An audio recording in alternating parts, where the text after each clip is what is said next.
today's lecture we are discussing DBMS architecture. In last lecture we have discussed three levels of DBMS architecture. Now we are discussing three-level architecture. DBMS can be seen as either single tier or multi-tier. You can store the data in DBMS architecture with the help of the single tier or a multi-tier. Here we have an entire architecture divides the whole system into related but independent end modules. For example, here we have a data to store in a DBMS database management system with the help of the entire architecture. That information is divides its layers, different types of layers. Divides the whole system into related and independent of end modules. Now let us see what is happening in this three types of architecture.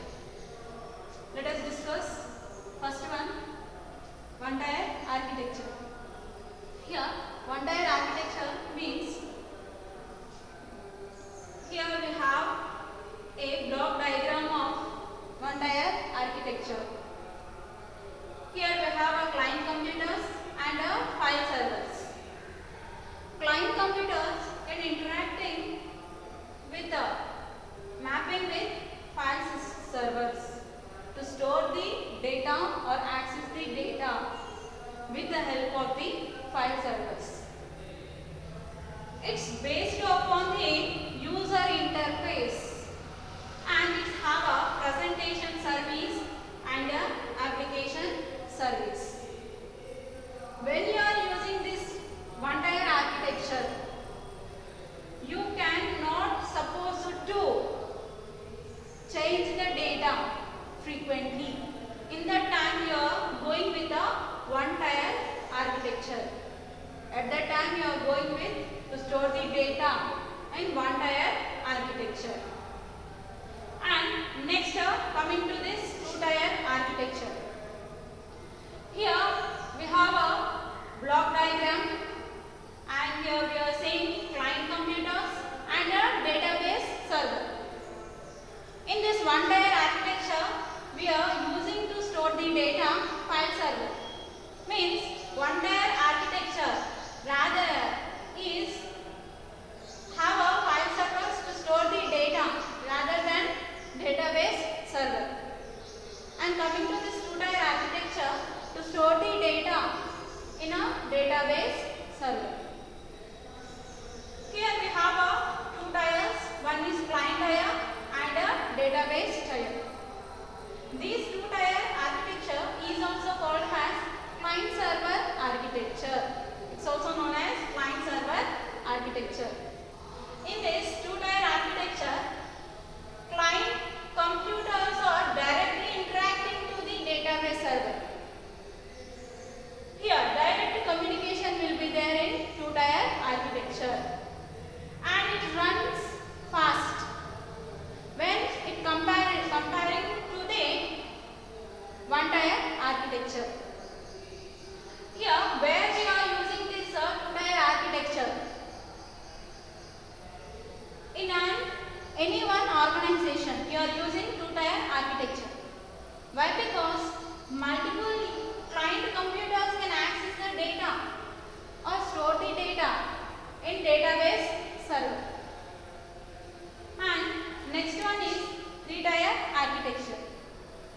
Here in this three tier architecture we have three levels.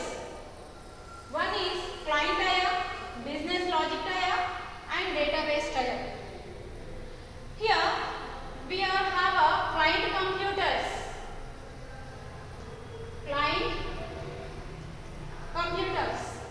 And application server and database server. Here client computers cannot interacting to the database server directly.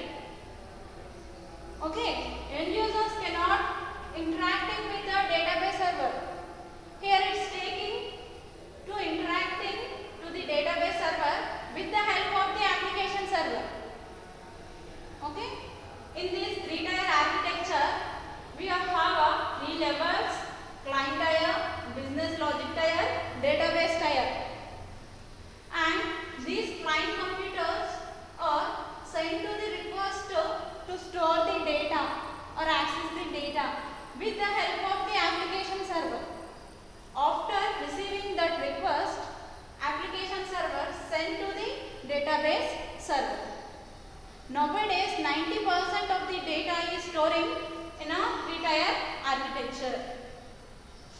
database tier is present on the cloud.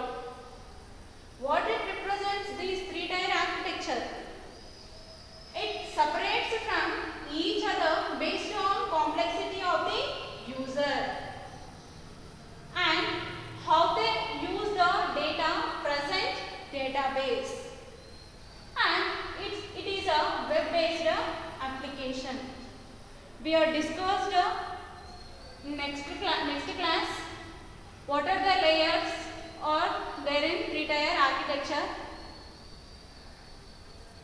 One is client tier and business logic tier, database tier.